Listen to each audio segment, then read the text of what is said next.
your cell phones if you've got them on, just so we don't get interruption, please. Appearance requests will be none. So since I assume Mr. Michelson is here to participate in or learn on this case. Observe. So. Sign-in sheet or anything? There is one over there. There is a sign-in sheet back there, yeah.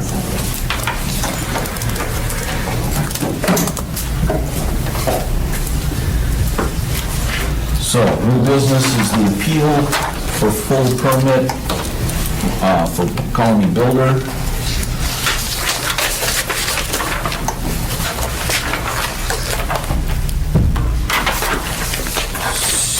So the appeal number is BCA 04-2013. Chairman shall introduce the case and explain the procedures to be followed. So, Mr. Chairman, if I could just ask a question before we start. yes. Did ask a question if the information that was on the table next was distributed, but the Anchorage ordinance, that came from the municipality in terms of the distribution electronically, correct? Mm-hmm. And just so everyone's record, it's just a copy of AO number 2013-91. Yes, if I may, Do you have something like that? when a case comes in, if the appellant is referencing any items, they should technically be included with the appeal. And we could have called the appellant and said, sign a copy of the ordinance, but as it was at already disposal, we took the liberty of just sending it to you. But for future reference of all here, when an appeal comes in, it should include any materials that it references. Answered? Thank you. I just wanted it for the record that we have a copy of it. So, I assume you will be introducing the case in a moment here, Ms. Wolf? We'll do a short outline, yes. Okay, so, if we can do the oath here.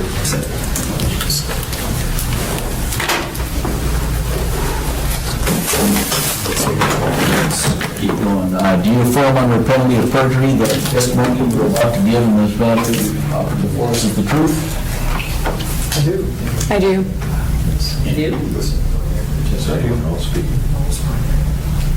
Or are you going to be, Yeah, I'll do it. I don't know if I'm going to say anything. I'm just here to watch you, Scott. Actually, there's restrictions as to who can you're a witness. Whatever. Yeah, I assume you were just here to witness and run along, so. Okay, Ms. Walsh, would you like to present the case before us, please? Outline the case. Thank you, Mr. Chair. The case is fairly straightforward. The applicant, or the appellant, presented a application for review under the part of Title 23 that allows for review by, plan review by third parties, and the staff did not accept the application because and their determination was incomplete. The appellant felt that it should be, the parts of the package should be accepted, and that the application should be accepted, the parts of the package, and review be done on those parts while the drawings structural plans were being looked at by the third party. They brought that question up to the building official level, and I supported the staff or sustained the staff's denial of the application as being incomplete. Next step was the appeal. Any questions regarding the overall, Mr. Steele? Was the date of October 30th, 2013 the date that the application was made? The application or the appeal? Building permit. I'm assuming this is all revolving around the permit was not accepted. Correct. So I'm just confirming the stated date of October 13, 2013 from the petitioner's side is correct. As far as I know, that's correct. And is there a copy of, I'm assuming, are you still using the residential permit application for this format? And was there a copy retained or made available, or does it have any pertinence to our efforts tonight? I don't, I mean, we could. The reason I'm asking is, I think in the ordinance, it talks about annotating that this is being requested for this form of review, where it's an independent that has the other pieces. As part of my effort, I just went on to see if the form has been modified or has clarity of identification. I don't know that I can really see that as part of the form, so I'm just, I guess, asking the question. Was anything retained, or was everything just more or less turned back? Could you speak to that? Could you speak to that, Rob? No, I can't speak to that either. Generally, though, when an application's rejected, they're given the materials back. Thank you. Is there an indication that they are applying for an alternative permitting process on that particular form? When they submit, they have a, we might be getting ahead of ourselves a bit, and it might be best to have the appellant present their case, and then your questions go from there. Okay? I concur with that. So, would you like to present your side first, please? Sure thing. Thank you, Mr. Chair, members of the board, for hearing our appeal tonight. It's a somewhat difficult appeal for us to present because we didn't receive any explanation other than a denial for incompleteness when the paperwork came back to Mr. Taylor. So we have kind of dealing with an unknown of exactly why the application was denied. What we do know are the following things. Standard practice in the Building Safety Department for permit review, my understanding, is to accept permit review materials and have them reviewed by the plan review department simultaneously with other departments of the municipality, so zoning, planning, flood, stormwater, etc. And the department has not, to my knowledge, ever required that plan review necessarily be complete prior to these other reviews commencing. And as you all well know, I interacted with some of you around this process. In September 2012, the Assembly amended Title 23 to create the alternate third-party plan review process for residential 1 and 2 family homes. And the unequivocal goal, clear at the time of the Assembly in passing the ordinance, was to create a streamlined plan review process for these types of properties that would be a quicker process for builders trying to get permits in this area.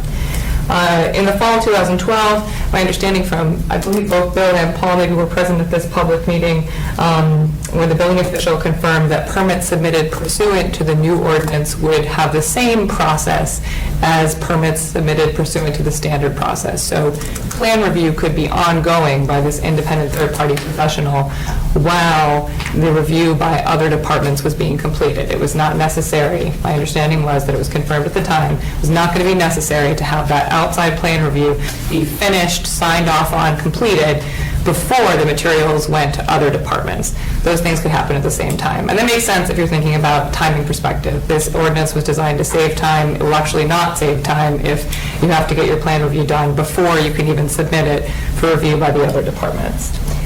So as you also know, in August, the Assembly further amended the third-party plan review process. That's AO 2013-91 that you have in front of you. And the goal of the amendment was to further clarify the limited role that the building department was to play in plan review for the properties that are going through this third-party plan review process. And AO 2013-91 was passed unanimously by the Assembly with enthusiastic support for minimizing the role that the department would need to play in this expedited third-party plan review process. So as clarified on October 30th, Colony Builders submitted materials to commence the building permit review process. And at the time, their plans were simultaneously undergoing plan review by a third-party professional. So the idea was the plan review was going to be completed at the same time as these materials were hopefully going to be reviewed by the Muni's other departments that needed to review the permit materials. And the permit materials were rejected on the grounds that they were incomplete. our understanding is that the issue arises from the fact that the plan review is not complete. If that's not the case, I would hope for more clarity on that. But my understanding was the issue was the plan review process had not been completed, so the application materials were deemed incomplete and rejected until the plan review process by that third-party professional could be completed. So because nothing else has changed since the fall of 2012, when the public understanding was that plan review could go on simultaneously with review by the other departments, our assumption is that the change must be the language of AO 2013-91, that it's got to be in there, that's got to be the reason for that this denial happened. So I'd like to look at the language of that ordinance with you, if you would bear with me. I see the change to the language that references municipal plan review, the scope of municipal review, to be in the first paragraph of 2310-104.7.1. That last sentence, it says, "The building official shall conduct or cause to be conducted review for zoning, planning, address, flood, HIPDAs, stormwater, and other reviews unrelated to building code compliance, which are necessary for the project." And unrelated to building code compliance was the one addition there in 2013-91. And so I don't see that compelling this change in policy. I don't see that language compelling this change in policy from the previous policy. 2013-91 also adds a new section, the 2310-104.7.1. It adds C, which details what a complete building permit application review pursuant to this section shall include. And there's a whole list there of things that have to be included, and then a note on things that don't have to be included, calculations and computations not being required to be included in a plan submitted under this section. While, again, we didn't receive any additional explanation of the denial, I do understand, at least I've been told, that it may be that this section is being interpreted to require that all of these plan review materials be submitted before review by any other department can be commenced.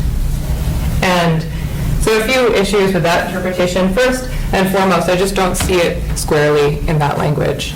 I don't see it in there. And more importantly, I also don't see it elsewhere in the code. I mean, this language, the complete building permit application term is not defined elsewhere in the code. There's nothing in the code right now that says complete building permit application must be submitted prior to commencement of any reviews. It's an extrapolation at best from the language that's present here in the ordinance. And again, this is a change in policy from the policy that was used previously. So I just don't see a directive in this language to the department to change its policy specifically for plans submitted underneath this ordinance. I don't see the requirement of that change. Legally speaking, the Alaska court has set some standards for, what happens if an ordinance isn't clear. Then one of the things you can do is you can look to legislative intent. You can look to the intent of the assembly in drafting the ordinance from the beginning. And the Assembly's goal from the beginning here is 100% clear. It has always been about creating a more expedited process for home builders who build 1 and 2 family residences that could be subject to this. It's giving them an option to do something if time is of the essence for them to pay for an independent third-party professional to do this. And so it's antithetical to the Assembly's intent that here to interpret this ordinance as requiring a slower process, as requiring plan review to be 100% complete before other reviews can take place. And specifically, I went back today actually and listened to, I think Mr. Steele was present at the hearing in August. I'm not sure if the rest of you were. And I went back and listened to all of the conversation from the Assemblyman, et cetera, today at that hearing, and remembered that there was more than an hour spent on discussing the Section C. And it was all dedicated to the fact that that new Section C was added to clarify that calculations and computations were no longer going to be required to be submitted with plans submitted pursuant to this ordinance. There was no discussion of this section as being language which was going to dictate a change in process within the building department about the order of review, about no longer permitting contemporaneous review. All of the discussion, again, more than an hour of discussion between the Assembly and the public, was focused on this section no longer requiring calculations and computations to be submitted. my final point is that 723 definitely does give the building official the authority to render interpretations of the building code. So here, if it's not explicitly in the code, I mean, the building official does have the power to read the code and to interpret it. But that power is also subject to the limitations set out in Title III, which say that every rule, regulation, or standard of general applicability adopted to implement, interpret, or make specific the law is by definition a regulation, which has to go through public process. It needs to be approved by the assembly at the end. And so here, my final point would be, I would posit that if this is not something in the code, but the building official would like to make this change as an extrapolation of this ordinance, that it is in fact a regulation and needs to go through a public process. And it could be raised and it could go through that public vetting process, but that because it's not in the language of the code, it needs to be considered an extrapolation and interpretation by the building official, which needs to be reviewed by the public. So that's it for us. Thank you. You have opportunity to ask questions. Not according to what you gave me. Yeah, I Questions do. afterwards. It's written kind of crazy because if you look at Part G, both appellant and administrative staff, in addition to the board, may ask questions to the presiding officer or the opposite party after each presentation's been completed. Oh. Okay, yeah, I was reading in order. Yeah, I would- That's G. I apologize, but if there's an agenda, we never received one. They're on the table? Oh, they're on the table? Okay. Okay. Mr. Steele?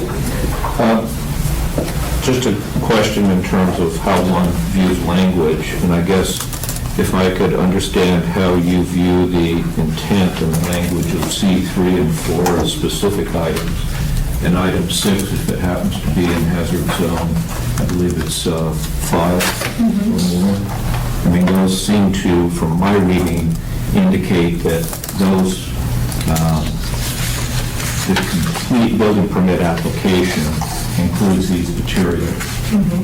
And so was the letter from the review sign, et cetera, included, or how do you isolate number 4 from your process? I don't isolate number 4. What I read as that the complete application packet needs to be submitted before the building permit can be issued.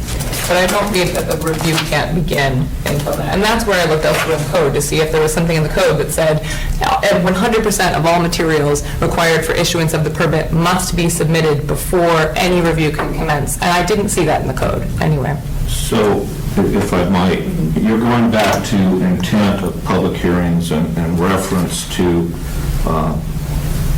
comments of the building official about the intent of documents. Yet you work closely with the assembly on the language, and it went back for a second version. And for the record, I was not at the hour-long testimony about the item C. I was at the first assembly ordinance, but not at the second. But anyway, I guess the question is, to me, as someone that works with codes, and I'm not a lawyer, but when I work with codes, there is interpretation involved. But it seems that most language and how you do things is pretty well spelled out and thought out. And what confuses me is I go to item D.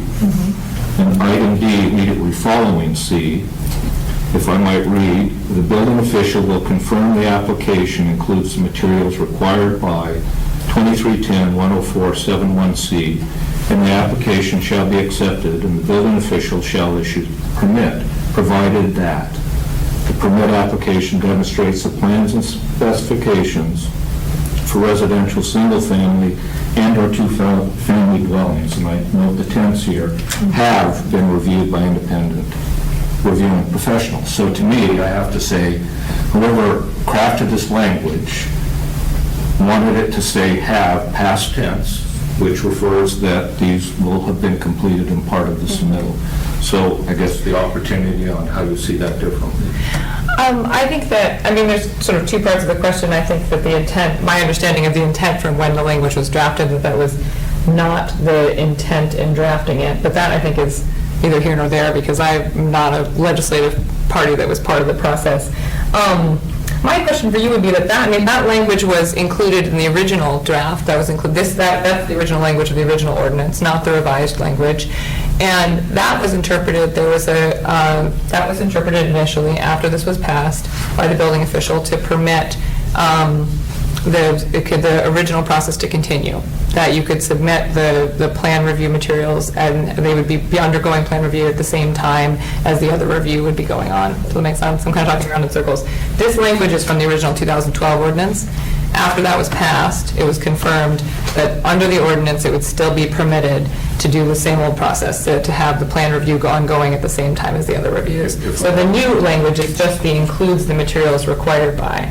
If I might then, so you're going back to that intent at the public hearing and the statement of the building official as being why D exists and why D is still valid with have? I think to clarify, the statement that they're speaking about was at a meeting of the Home Builders Association. Right, that's referenced Where in we the were talking document. about that. It wasn't at the assembly hearing, it was Right. at the... And that's in the document. But The again, document is clearly dated August 6, 2013. This document was written 2013, it's not written in 2012. And these inclusions that are inclusions in a document in 2013, which clearly state that these items shall be included. And one of those being the requirements having been submitted prior to the completed stormwater discharge permit application has to be part of that package prior to the acceptance of the building permit. That's what it says. So to parse this a little more closely, the section about the stormwater discharge permit is part of section C, which is new. That's part of the underlying text that was added in 2013. And I would agree that that needs to be submitted before the permit can be issued. I think that you need to have all materials in place before the permit can be issued. But whether the materials can begin to be reviewed by other departments is not specifically in this language. Stormwater discharge is something that forgive me, I'm not a home builder, I'm a commercial construction professional. However, stormwater discharge clearly has an impact on where you place a property on a piece of land and where that water is going to go and how it's going to affect its neighbors. And so that would be a very relevant thing to be considered and completed prior to the structural component being evaluated in plan review. It would just make sense that way. And if I may, add that most of that information is on the plot plan, and the plot plan is part of the submittal that goes to stormwater. And they do have a set of prints. It's just not stamped as reviewed and approved by the engineer. So they have all the information that they need. How often do you find that they reject your stormwater plan as submitted? 1 in 50, just as a guess. I happen to have a review comment from stormwater that I needed an NOI, a notice of intent, on one project that just started up.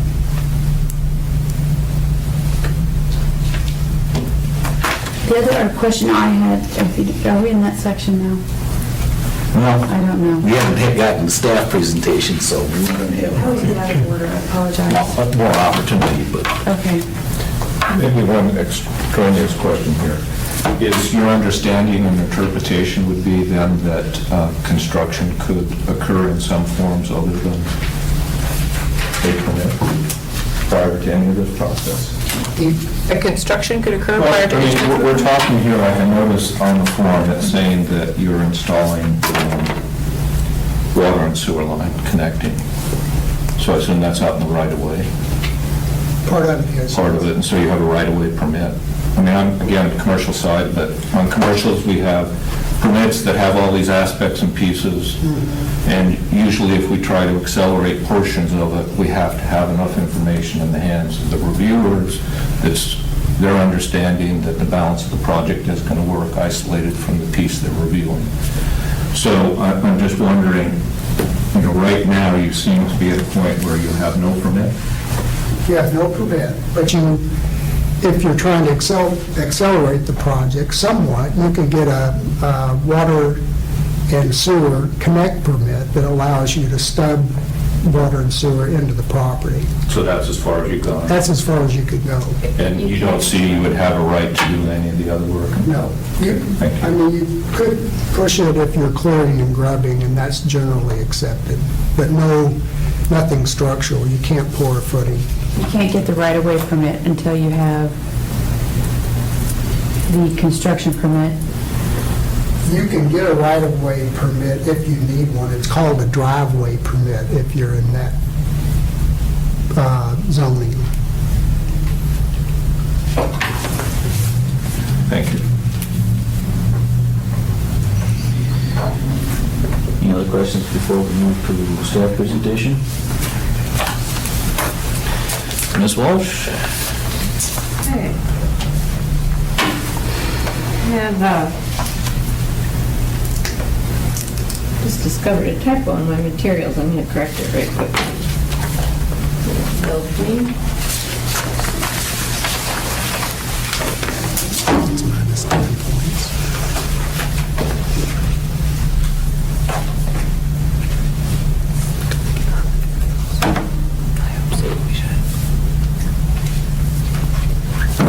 Okay. This is,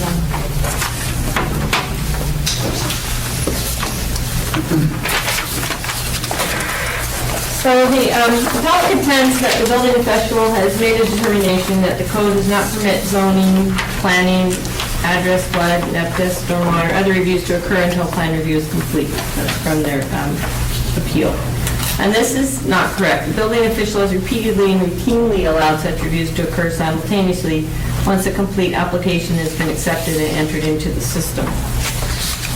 For conventionally submitted, where architectural and structural plan review is done by the MOA application, the building official takes in the application, which typically includes at least the architectural and structural drawings for the projects, and then enters the application into our system queue for review. The various reviewers review it for their particular discipline, but they have the entire inline package for reference as they need to. And under this scenario, the building plan review of zoning, planning, address, flood, neptis, et cetera, and other reviews do take place simultaneously. But again, all the plan reviewers have at least the building, architectural, and structural plans available for their reference if it becomes necessary to check various aspects of those plans, which may be pertinent to the other types of review. In this case, the appellant attempted to submit an application and review under 2310-10471, optional residential single-family two-family plan review, not including, and there's where the typo was, the signed architectural and structural drawings, which were under separate review by an MOA reviewer. The staff rejected the application as incomplete, and the building official upheld this action. Additionally, and as has already been talked about here tonight, AMC 2310-10471C, as amended on August 20th by AO 21391, the 6 specific requirements for materials that should be included in a complete building permit application. Item 1 is 2 complete sets of building plans. Item D then reads, the building official will confirm the application includes the materials required by 2310-10471C, and the application shall be accepted. What we're keen on is accepting. Can we accept an application? When I'm sorry, I need to correct this. When the appellant presented the application for the house to be located in Lot 2, Block 1A, Residential Twice subdivision, and I'd ask you to insert sign before building. The signed building plans were not included. Staff cannot accept this application without this required item. We maintain that the code specific is what's required for a complete submittal prior to acceptance and initiation of the review, and that the staff acted correctly in rejecting the application, and that the building official acted correctly upholding staff's decision. While the plans are under review, changes can still occur. So if in the interaction between the designer of record and the reviewing professional who's going to put their stamp on those drawings, a third-party reviewing professional, there could be, the reviewing professional could have questions of the designer of record that could change the configuration of that building, that could change the plot plan, could change, there could be an additional support that might be required that would change the footprint of the building. Until those plans are stamped by that reviewing professional, the other reviews are not, cannot be necessarily completed. So it's important to have the signed plans for these applications, these types of applications.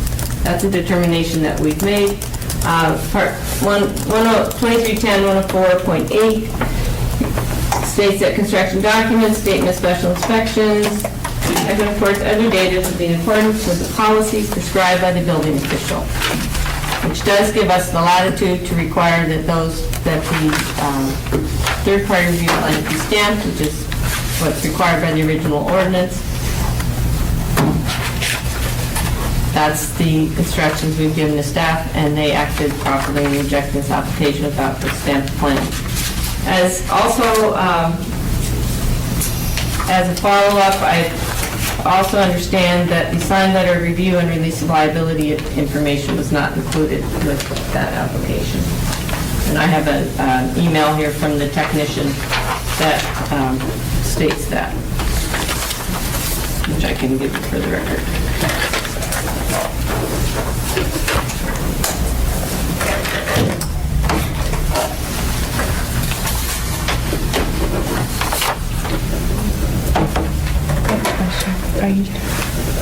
Mr. Chair. Mrs. Brown? At any time during the normal process for plan review submittal, would you accept a set of plans that were non-stamped for review? It would depend on the project. For residential? For one such as this? Normal, that's the unique difference between plan submitted under third-party review and the regular process. For the regular process, an engineer stamp is not required, or architectural stamp is not required for a single-family or duplex home. However, it's specifically stated that... Specifically required for the third-party review. Okay, that was one of my questions. Also, specifically because it's not in the queue, is it difficult for the simultaneous review of the zoning, planning, address, flood, and test, stormwater, and other reviews to take place without having these stamped review, third-party reviews in hand, so that they also can be making the rounds and be reviewed by these other parties? Is that what's hindering them? That they don't have them to refer to? Exactly. Correct. They may have, without the stamped review, the plans themselves don't have to be stamped by the reviewing professional, and we should be clear on that. They have to have a statement that they have reviewed the plans. So without that statement that they have reviewed the plans, then we don't know what we're working with. We don't know how much they may change as the process continues. Okay. And I only have one other question. On the submittal that Colony Builders submitted for this construction project, did any of the exemptions apply that are stated under 2310 147.1 through 1 through 5? Exemptions? Hold on. Look at that.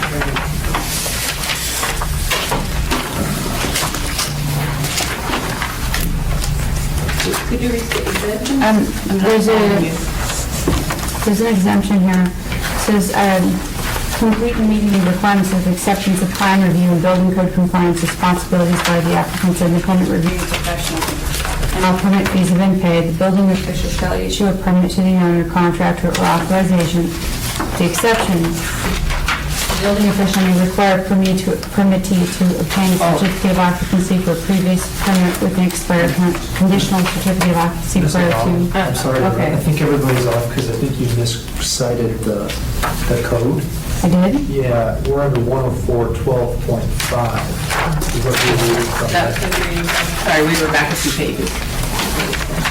Mine is number. She's under. It's 2310-104, 12.5 permits issuance. Yeah, I think that's what you're reading from, but I Okay. think what something else, because I was just looking around the room and everybody was It's like, in 7 and number 6. This is reference under that section. You gotta start at the beginning Permit here. issuance, I will start here.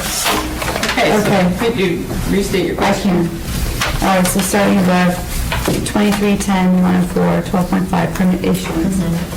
If the building official finds the work described in an application for a permit in the plan, specifications, and other data filed conform to the requirements of this code, the technical codes and the other pertinent laws and ordinances, and all permit fees have been paid, the building official shall issue a permit to the owner, contractor, or authorized agent. When the building official finds the application for construction of single-family and two-family dwellings under 2310-104 7.1 complete in meeting the requirements for acceptance of Oh, plan that- review. You got an old I think we version. have an old version. This is what I was distributed. Yeah, right. If you use part 91, that we gave you ordinance 91, This is what I got distributed. you should have gotten ordinance 91, which changed the language. This isn't a recent distribution, though. 91 isn't in that one. You should have gotten it in Packet. an email, so she's looking at in the email, 91 was. It's abbreviated. Abbreviated. Well, all it is pertaining to this form of review. Up here. It was provided to the panel members. Okay. Now, this is what is on municipality's site Right. right now for chapter 2310. Yeah, extra. But I don't know that Thank it's been you. updated with. So there's a discrepancy with what's updated on the website and for public review and what's actually enforced. Unfortunately, there is, it takes, there's a lag time, that's why I'm saying it is period. All right, I might be out of my tree. Meeting code's not up to date. Okay. But your section that you read. Is, we're here. Okay. Shall I read it again? 2310-104, 12.5, permit issuance. If the building official finds the work described in an application for a permit and the plan specifications and other data filed conform to the requirements of the code, the technical codes, the other pertinent laws and ordinances, and all permit fees have been paid, the building official shall issue a permit to the owner, contractor, or authorized agent. When the building official determines that all materials required by 2310-104 7.1.c have been submitted, and all permit fees have been paid, the building official shall issue a permit to the owner, contractor, or authorized agent. Exceptions. The building official may require a permittee to obtain a certificate of occupancy for a previous permit with an expired conditional certificate of occupancy prior to issuing another permit. The building official may require a permittee to reopen an expired permit and obtain a certificate of occupancy or certificate of completion for the expired permit prior to issuing another permit. The building official may require a permittee to remedy a stop work order, notice of violation, or notice of permit requirement on a permittee's other project or permit prior to issuing another permit. The building official may require a permittee to remedy a drainage problem on a permittee's previous expired or unexpired permit prior to issuing another permit.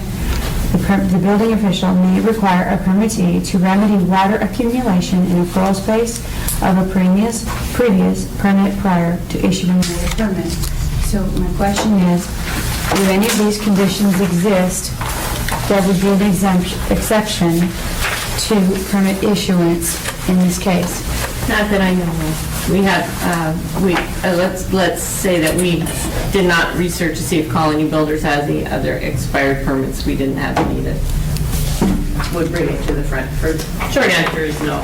But I think the key question is, should we have, it's not whether or not it's complete to issue a permit, but whether it's complete to accept the application for running the process. Right.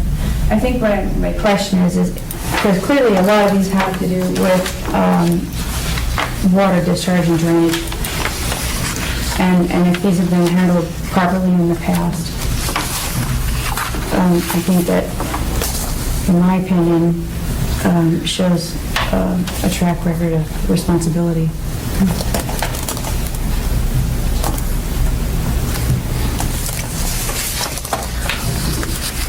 Questions? You have an opportunity for rebuttal. So, thank you. So an initial point I wanted to make is, I understand that it may be useful for other departments to review the response, the outcome of plan review in looking at their, the final plans that have, where plan review has been complete, but that just isn't the process of the municipal plan review right now. You submit your materials and they go to the plan review. If a residential plan is going through the standard municipal process, the plan reviewers are looking at it at the same time that the other departments are looking at it. The other departments don't have to wait until that's done. So while that may be an ideal situation, that isn't the situation that the municipality has applied to permits. They're applying something different here. And so, and the stamps and the letter that comes from the letter that comes from the independent reviewing professionals is not intended to be a material that needs to be reviewed also by zoning and address and et cetera. It's not, that's just not the way what that letter is intended to do. I just wanted to make that point. I also wanted to circle back to some language in here. I mean, if you look at 2310-104.12.5, it says that when all materials have been submitted and permit fees have been paid, the building official shall issue the permit to the owner. And we all know that there are some steps in there in between. So the code needs to be read as a whole. It needs to be read with different steps interacting with one another. And here, while I would definitely concede that for a building permit to be issued, all materials must be submitted, all reviews must be completed, I do not see explicit requirement in here that that there needs to be a different process here for independent third-party plan review in terms of the reviews from other departments, that plan review must be completed first. So, thank you for your time tonight. Questions? I just have a comment. Go ahead. Well, part of the discussion of this originally lasted literally hours and hours and hours, and there was a lot of contentious debate about how do you know who's doing the third-party review, how do you know they're certified, how do you know they're qualified, et cetera, et cetera. And so evidence that it has been reviewed and stamped by somebody qualified to do so is a very pertinent and relevant part of this process.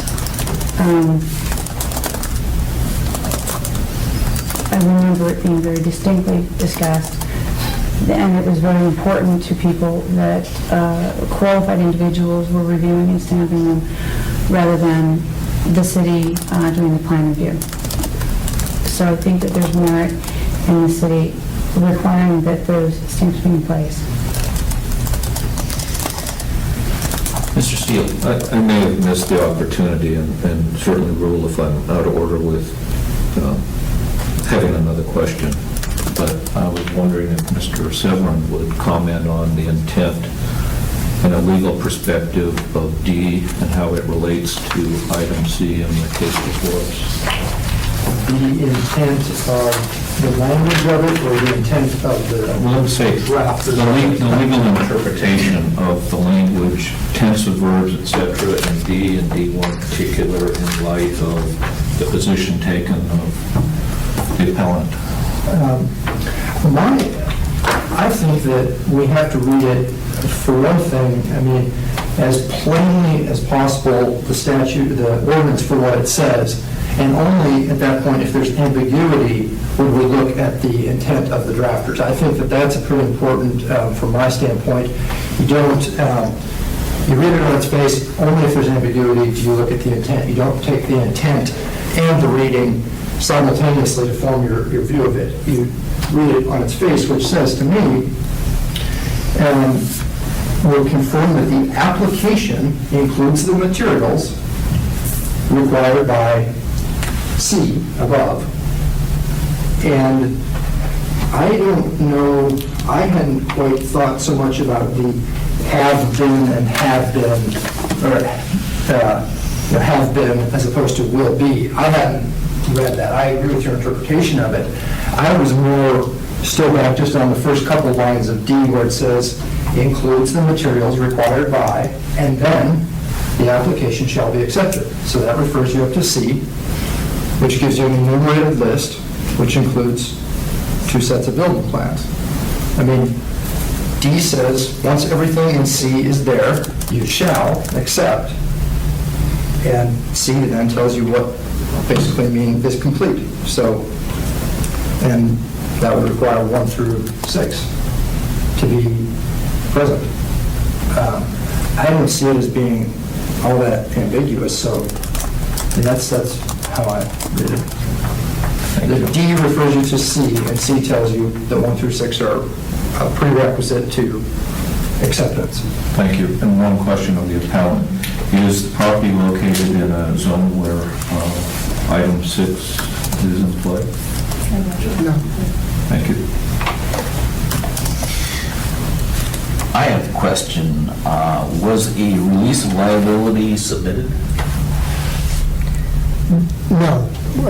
All that was submitted was the application, the plans, the plot plan, and the stormwater discharge application. So it's this form? Yeah, it was that form that was used. And previously, when this was allowed, the plans were submitted. They were, previously, the calcs were included, but that changed with the new ordinance. So the plans, the calcs were submitted, the plot plan, the application, the stormwater discharge. And that provided the opportunity for all the reviewing departments to see it, including zoning, which I think is where there's some concern because of the hypothetical change of the footprint. The footprint has a very unlikely opportunity to change. I mean, certainly you could make a theoretical case for it, but if there's anything that will change, it will be the deck. And deck sizes change, they change routinely. So even with a normal submittal, if you don't use the third-party option, your deck may change, and zoning is going to catch that at final when they issue the CO. But what I want to emphasize is that what is submitted in this package that that relates to item number C is more than adequate for all the departments to do their review. And the actual plans being stamped and by the architect and the engineer are incidental. You've got the department, all of the city departments have exactly what they need to do a proper review. And then, in the end of the process, once zoning is reviewed, stormwater, and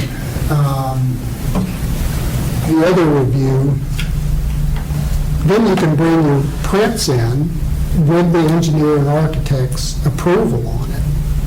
And then the permit can be issued at that point. Very easy and simple. It doesn't cost any more time or resources on the municipal department side. It's just when all of these converge at the same time, at the end, the permit can be issued. So same amount of time, same amount of effort. We're just doing it, slightly, we're doing it exactly the way that you would do it if you weren't using the exempt ordinance.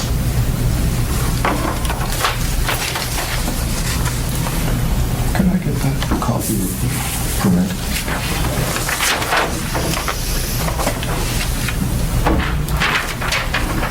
Question for staff on the backside. There's an entry that says pre-approved review fee. This doesn't relate to this ordinance, does it? No, that relates to whether a set of plans has been approved before and being reused on a new project.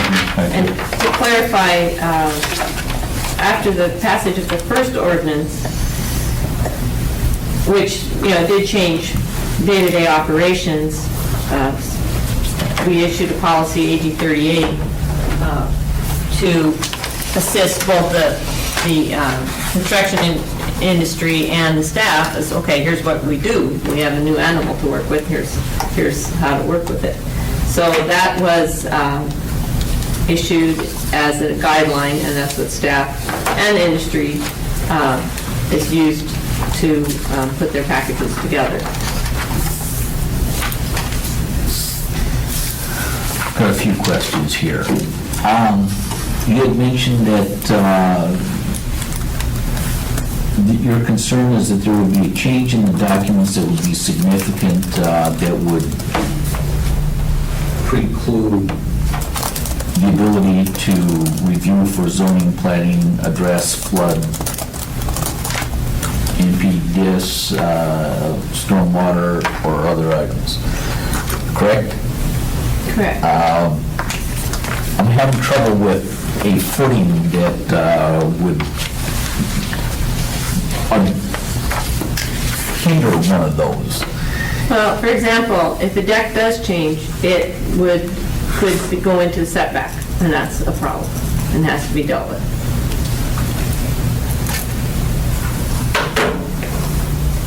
That's the biggest concern, is the setbacks.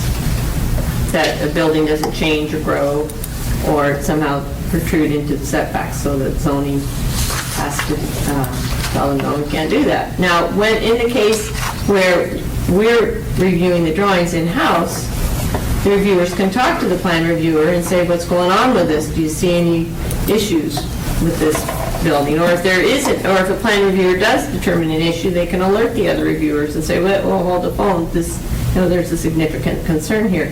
When that process is happening outside of the department, you've lost that link of communication. So that's why it's important for the plans that come in to have already had that initial review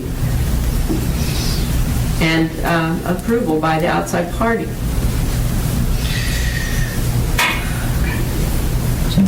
The part I'm having trouble with in my mind here is if it was submitted in a conventional format where the municipality was going to do the full review, it is not uncommon that those entities do their review well before structural or architectural is reviewed. Correct? It can happen in any different, it just depends on what the Right. workload is of the different people. And But I don't know that that's the question before you. The question is did staff act correctly in rejecting the application as incomplete? where I'm coming from is there two standards here, I guess, is where I'm wrestling with here a little bit, that if the project was submitted in a full review scenario, you would have accepted it and it would have gone through the review process, and it's highly likely that these civil-related items could have been reviewed first. Now that he's doing this alternate review, it seems strange to me that they can't look at it because we don't have this other letter over here. And it's the same building, it's the same layout, but the order is being changed due to how it's being reviewed for structural and architectural, and that's why I'm having trouble. Mr. Chairman, and I know you can certainly rule me down on this, but I think we're starting to kind of, in my mind, cross the line between some deliberation that maybe should occur with the panel versus questions of either staff or the appellant. And my last point is, if there was a footing that would have to enlarge for some reason, that wouldn't be damaged by, that wouldn't be precluded by a zoning setback per se. Impossible to tell without the particular project. I just have one comment, Mr. Chairman. We're here to review whether or not the application was in compliance with AO 2013-91. It's been very clear that the appellant has said they complied with 1, 2, and 3 of item C. and not 4, 5, and 6 of AO 21391. That's clear.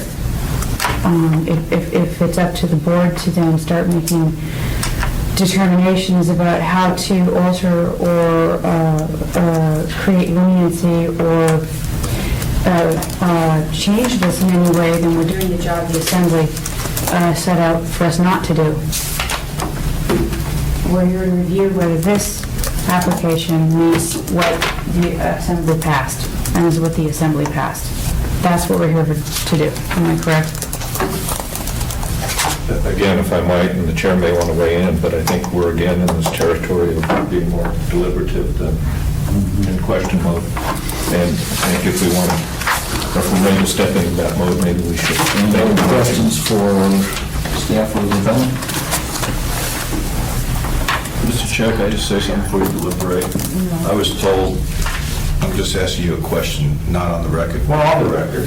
I was told I couldn't testify tonight, but on the agenda put out by the building official, on item number 3, it says appearance request and public hearing.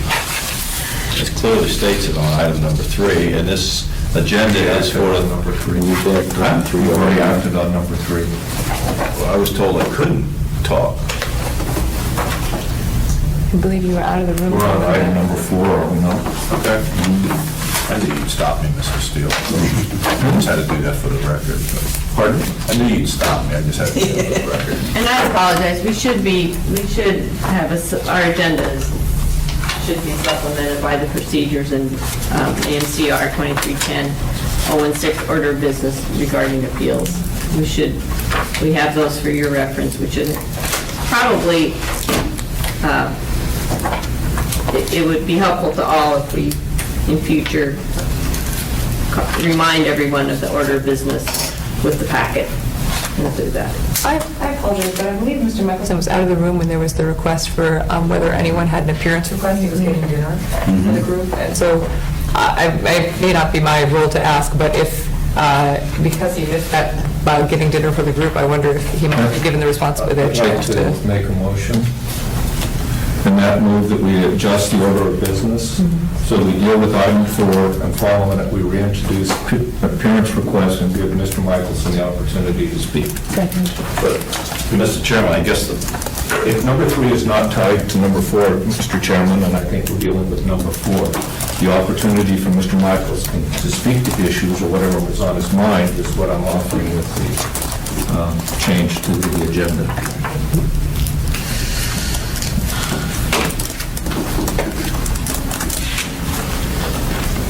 Now, I guess what I need to find out is if Mr. Michelson has a direct relationship to this appeal, then let the appellant please state what that is, and then let Mr. Michelson speak. If it's a member of a home builder or the fact that he has a position on it, and we all know that Mr. Michelson has been involved with this ordinance, and he's put quite a bit of effort into it. But I don't think it has any direct bearing on tonight's appeal. it does. And so all I'm stating is to make sure that we are giving due opportunity that let's bring back item number 3 following new business.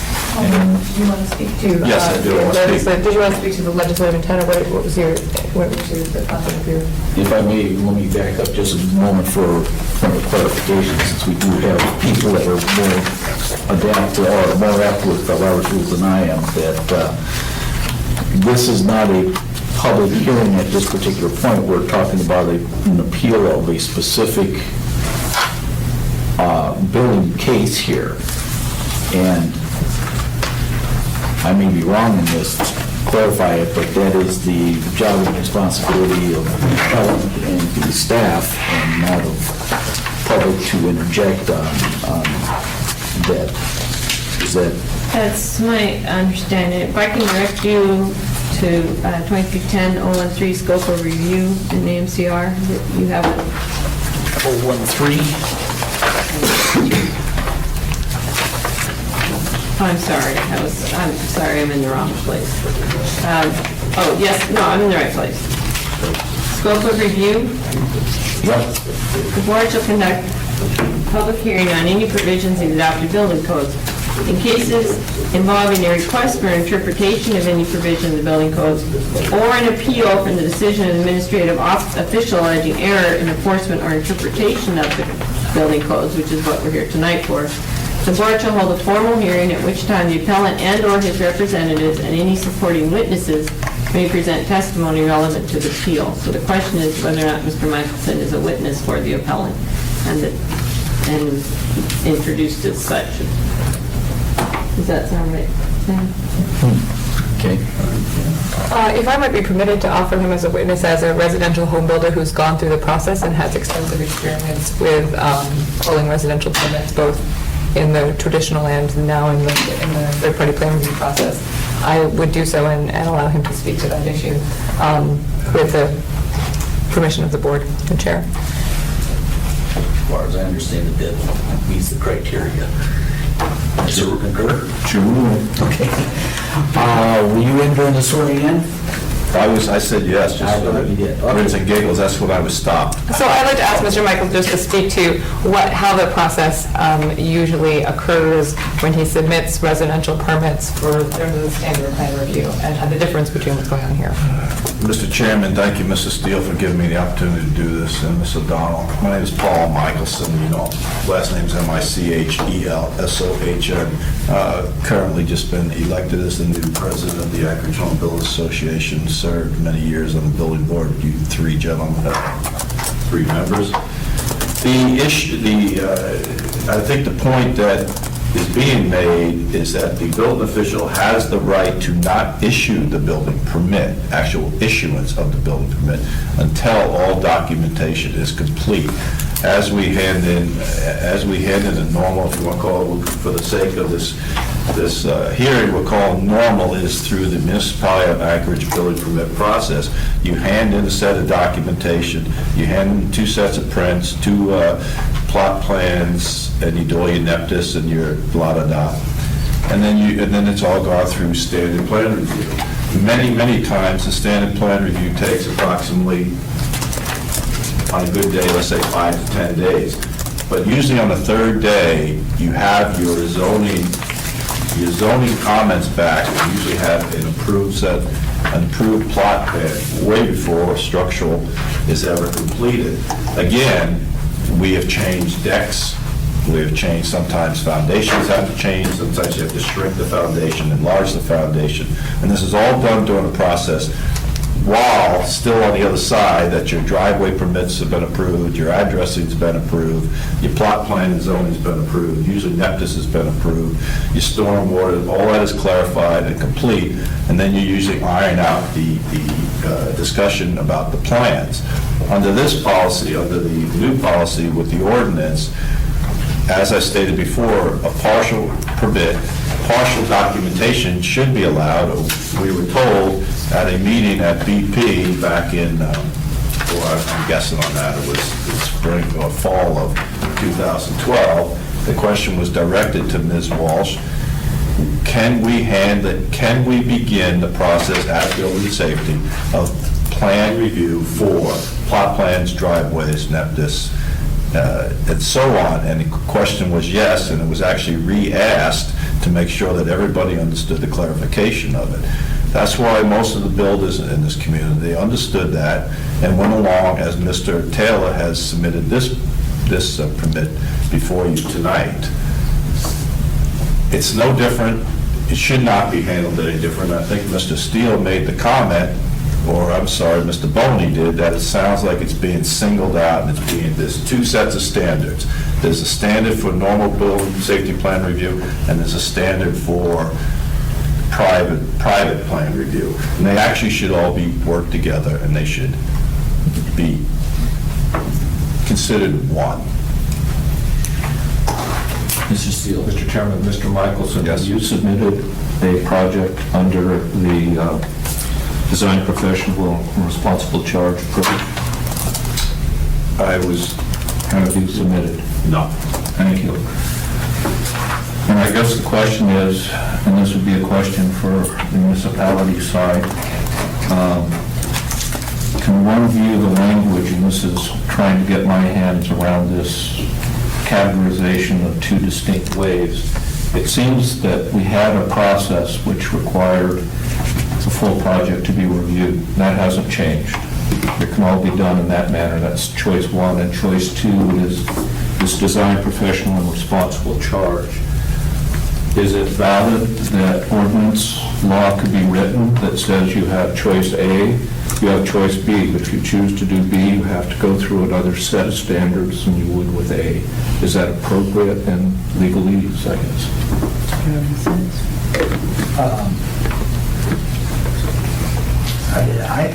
I think so. I mean, Well, there are two standards. There are two standards. That's what I'm getting at. Yes, it definitely is two standards, and that's not, for example, a process, if you submit a plan under the municipality review, you must submit calculations. Under the private review, you do not need to, you are not required to submit calculations. So yes, there are different standards. Thank you.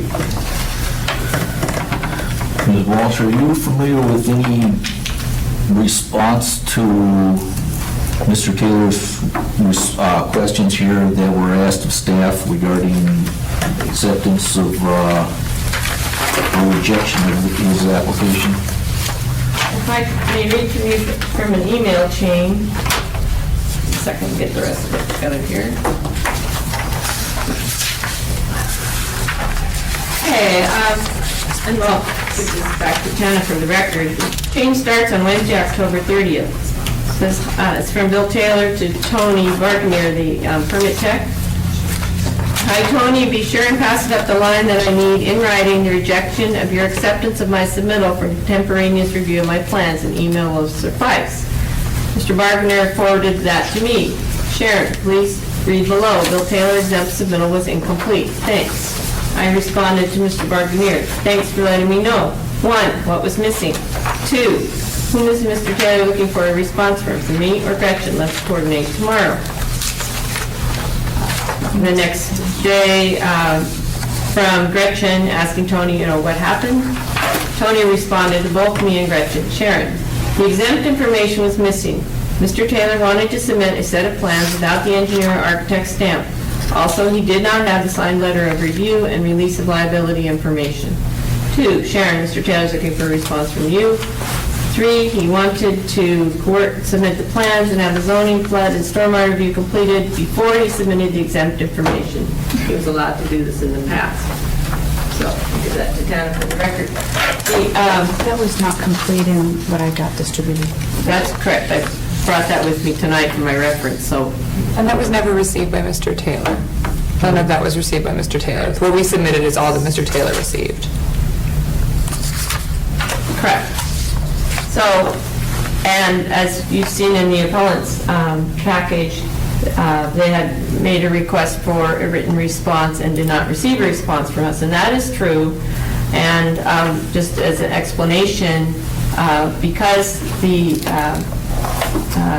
Mr. Taylor has been working with Ms. Wint and has had legal representation for these items, I sent to our legal department and said, how shall I respond? And they were not able to get a response back to me before the appeal came in. So that's the explanation of that.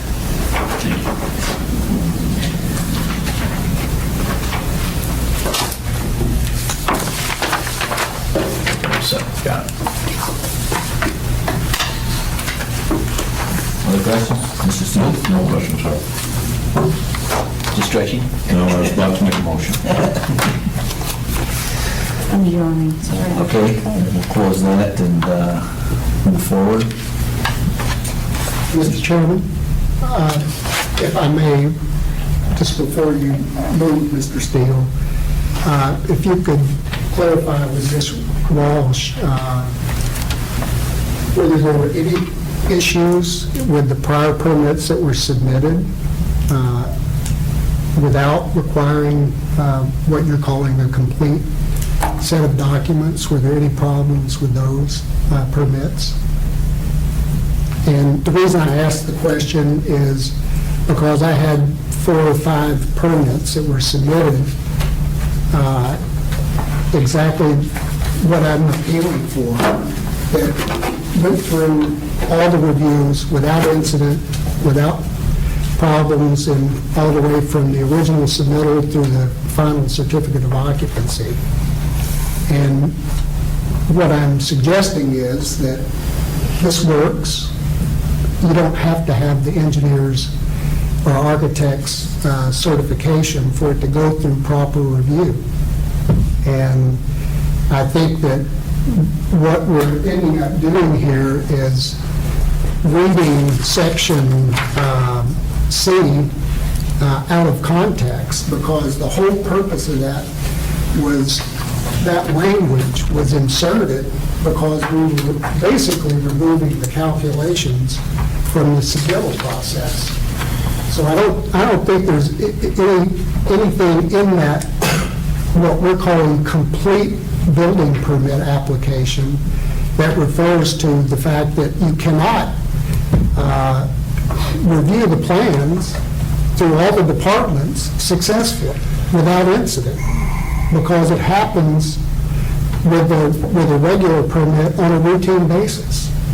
And you certainly can make a hypothetical case about, a footing expanding, but the likelihood is very, very remote. You can make an argument about a deck, but a deck size change happens all the time from what's submitted originally in the plan. So it's important to remember what the Assembly was trying to accomplish when this language was inserted here.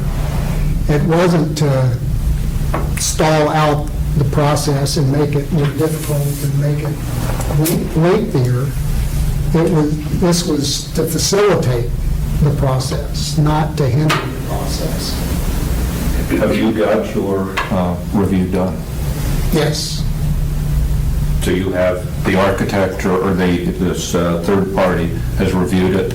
You've got the liability, you've got the insurance. Everything's done now. So what's stopping you from submitting all that tomorrow? It's already been permitted. Pardon? It has already been permitted. So you're appealing something that's already resolved in terms of moving forward? Prevent it from happening again. Of course. No, wait a minute. This is important for me to understand. We're sitting here debating and deliberating, appealing an item that's already resolved. You have a permit to construct.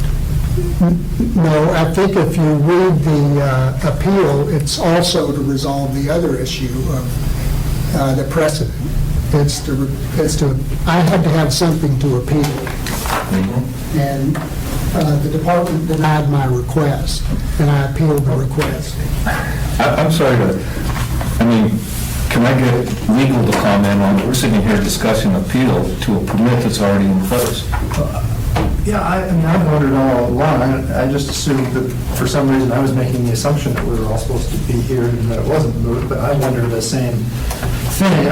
I keep flipping through because I'm trying to understand. There's different procedures for appealing to the board for a recommendation of a change in the code or some kind of recommendation versus appealing a specific issue. Right. And in fact, I think contrary to what Ms. Walsh said, for example, if you're appealing a specific instance, case of controversy is kind of a legal language, then I don't think comments are allowed from the public.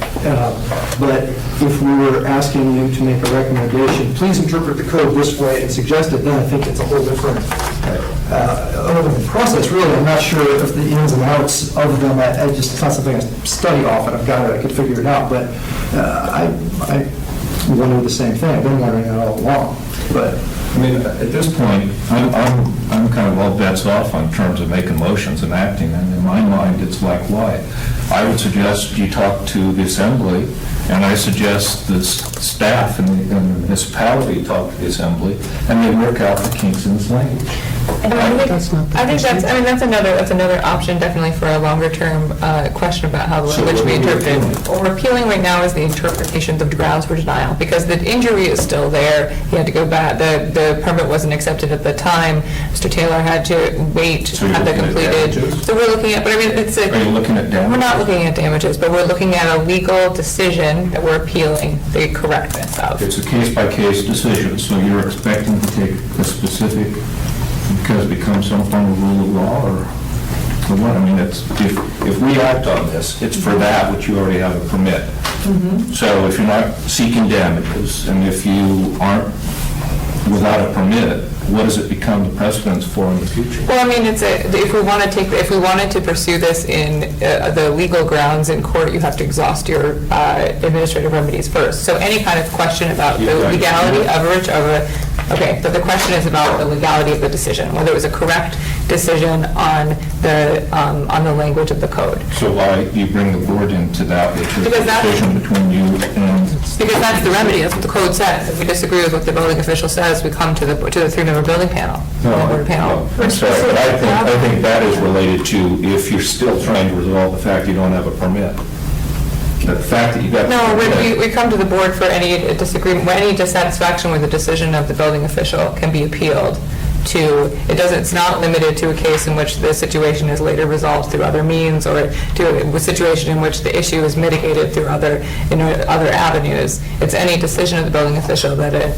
You know, I've been 3 terms on this board, and I have not seen more energy by this board and public and the like on an issue here, this other way of doing it, and bubbling out there on the waters is trying to get this to go to the commercial side, to get this to happen and the like. And, you know, fine. But if you're going to write ordinances and you're going to write language and the like, get it straightened out. But right now, if I were to make a motion, it's not going to be in support because of item D and that language. And the fact that you didn't do item C. And I'm speaking out of turn because I'm well ahead of deliberation here, but I'm just at a loss as to why we're involved in this. Mr. Steele, I agree with you. I think that this is a problem with badly written, it's just badly written. Badly written to start with, and badly written when it's rewritten. So it should go through another process, and that process is the assembly. We spoke to them twice, and they've refused to listen to us twice on our suggestions or recommendations. So we're now again at the point to force us off center, and I suggest we're not that group.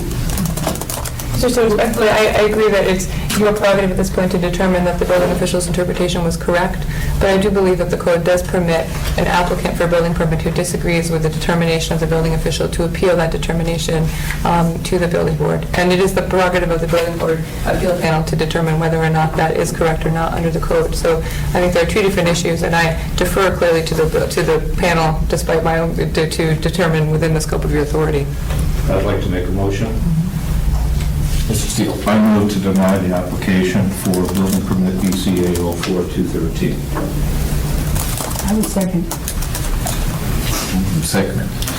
Discussion, I think we're dealing with some subtleties here, but it all boils down to the language of ordinance and code that's before us. And I think the specifics that can be addressed here tonight is the permit application was not accepted, and it was not accepted from what has been presented and verified.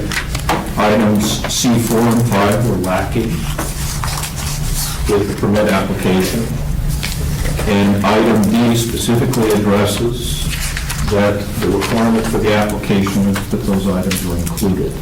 So in my mind, it's very specific that what has to be done, and I can't see a way around not denying the appeal.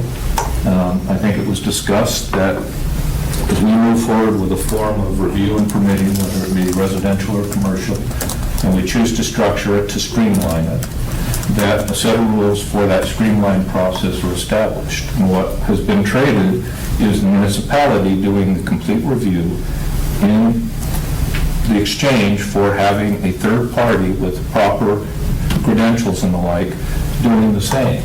And the fact that it is saying indeed that you have to do that first before you're going to get the application is one of those steps in difference to really express an intent and a purpose behind you wanting to pursue that path. And going back to previous testimony, I think that the review of this within the structure of the municipality is appropriate. The fact the assembly is seen otherwise is a reflection of the community's wishes. But the language of that ordinance is specific, and it hasn't been met, so therefore denial of the permit is appropriate.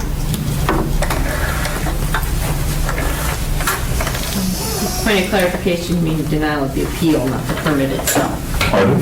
You mean denial of the appeal, not the Accepted. permit. Right. Pardon? Not the permit itself, denial of the appeal. An appeal. I think you said permit the first time. I'm sorry. So,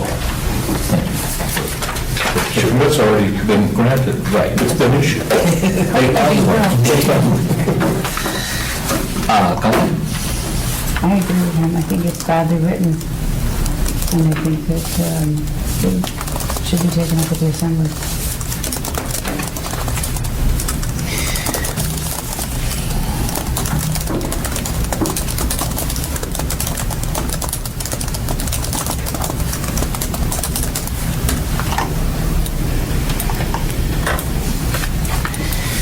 Yeah. I think it's badly written, too. The plan reports the specific findings of fact and conclusions of law. And the facts are, that's the way it's written. Are you reading this, Tom? The facts are, that's the way it was written.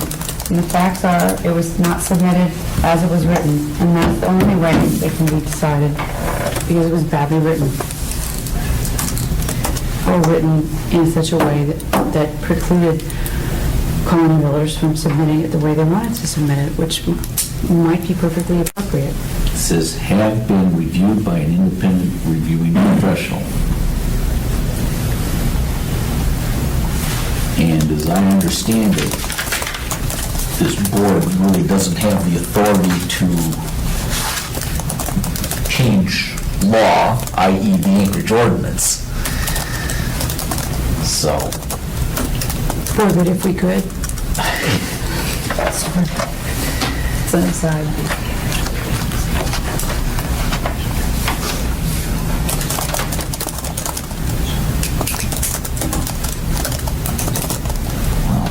yeah, I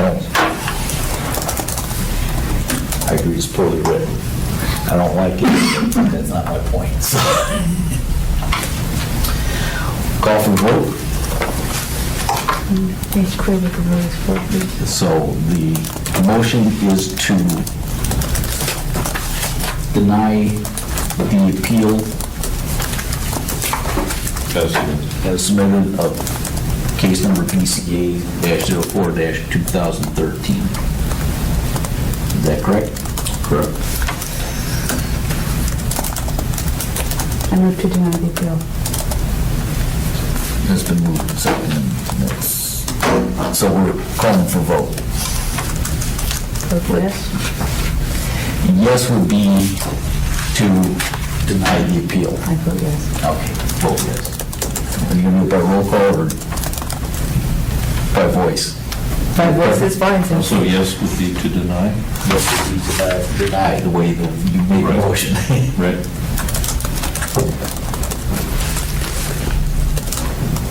Your vote? Yes. And I'll vote yes. Yeah, my vote is yes, excuse me.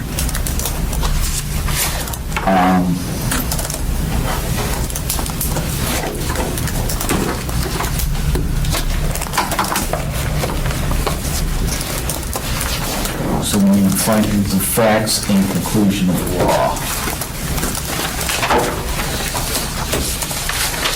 Here, master at this. Well, These are the plans. if I might throw out some findings of fact, is an appeal was submitted to the MOA Building Board, Regulation Examiners and Appeal, and it's an appeal of denial of building permit for Lot 2, Block 1A, according to plat number 2013-73, Resolution Point Subdivision Phase 1. The appeal is filed by Colony Builders, Inc., 9420 Vanguard Drive, Anchorage, Alaska. The appeal relates to Title 2310-104-7.1, optional residential, single-family, and two-family plan review. The focus is if reviews for planning, or for zoning, planning, address flood, NPDES, stormwater, and any other reviews unrelated to building code compliance which are necessary for the project can be started prior to the complete required plan review under 2310-104.7.1-B. Findings of fact in support of not granting the appeal is that 2310-104.7.1-C lists specific requirements. The appellant identified that items 4 and 5 were not submitted with the application. Secondly, 10310-104.7.1-D and D1 state the building official will confirm the application includes the materials required by 2310-104.7.1.C, and the application shall be accepted and the building official shall issue the permit, provided that D1, the permit application demonstrates the plans and specifications for residential single-family and/or two-family dwellings have been reviewed by independent reviewing professionals. Each reviewing professional must submit a signed letter of review attached to the plans describing the scope of their review and including the details of their credentials to conduct such review. Each reviewing professional must include the registration number and the related expiration date.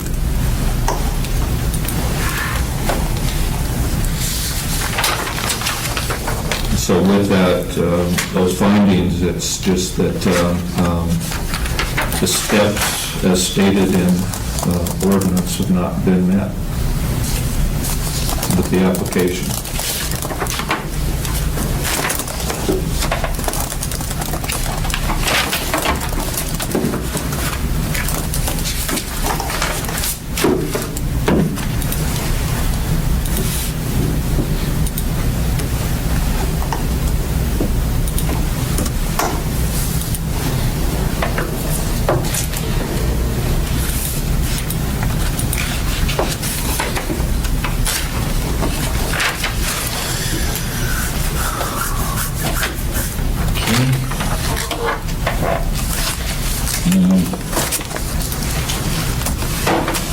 Additions, changes? I see none.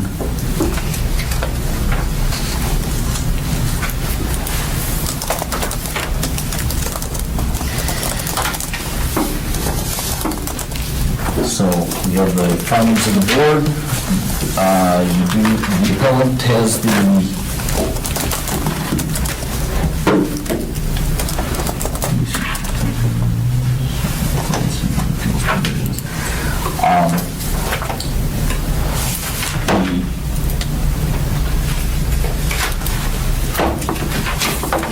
appeal has been denied. Recommend that, well, we want to make a recommendation to follow up, or just leave it? I think that, it's going to take us, if I might just talk a little bit, that response to this is going to find its path and appropriately back to the assembly if it's important that this language change. And so I offer that would be what I would recommend to the homebuilding community. And when they finish. And I would suggest that maybe the municipality were to look into either a handout and/or a revised worksheet for this form of application. So again, it is re-emphasizing what is required by the ordinance at this point in time, and maybe a benefit to the building community as well. And if I may, Mr. Chair, following this legislation, we did provide a revised copy of AG 38, which specifically dropped the requirement to have calculations and walk through the steps again. That was put out for 30-day review. Comments did come in, substantive ones from the building community, Ms. Mint in particular, and we have asked our legal department for a time to sit down and discuss all those comments with us to see which ones need to be included. So that process is underway. It's been quite slow due to, the demands on everyone involved, but it is underway. Great. I do need to mention that either party may appeal to the full board, building board, this decision. I understand that that's tied to the issuance of a written opinion, and I would just request that a written decision, a written findings be issued in this, if I may. Or the code ties the 5-day review period to the publication of the written findings of fact and conclusions of law of the 3-party panel. And What we had as a procedure, now I gave you my updated copy, so let me check. Excuse me.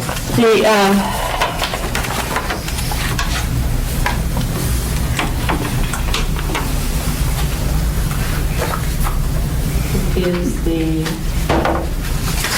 rule.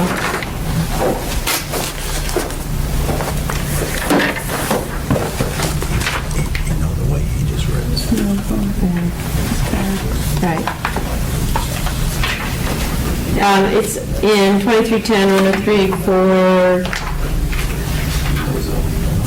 3, Part E, Part 2, application for de novo rehearing by the full building board must be filed with the secretary to the board within 5 business days of publication of the hearing panel's written decision. And what we have customarily been doing is publishing that decision, short form of the decision, within the 5 days.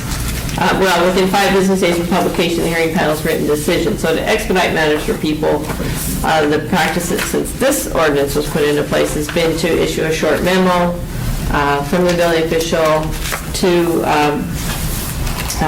the building file that this is the decision, short form. The finding of facts and conclusions are not exactly required for the decision to be. okay, so the 5-day period runs from the issuance of that memo? Actually, no, it says within 5 days of publication, yes. Publication of the hearing panel's written decision. We usually try to have that out within a day or two. And we'll receive that from... Right. Yeah, okay, excellent. How do we go about approving minutes? Because this board really doesn't reconvene again like we do with... Nothing requires you to approve the minutes of this hearing. Excuse me. It's the finding of... The findings of fact, so I can sign those at any time then. Right, and the decision, we've been having all 3 panel members sign the short notice of decision. She'll find you first. Okay. I really think this is going to be going back to the assembly about having... Are you just in comment period, Mr. Chairman? I think the meeting's kind of over. I just want to say something to Mrs. Steele, which was, the findings of fact, as always, are right, spot on. But as I'm sitting there and you're reading it, are we done? We have not We adjourned haven't yet. closed it yet necessarily yet, so... But You have to adjourn. some things are from... Any other board comments? Few. Few?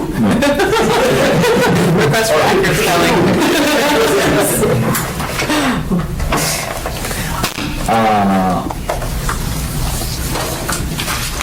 Make a motion for adjournment? I move for adjournment. Second. As I was sitting here listening to you read findings of fact, Not yet. you said as soon as a builder gets his all his documentation together, and it's in order,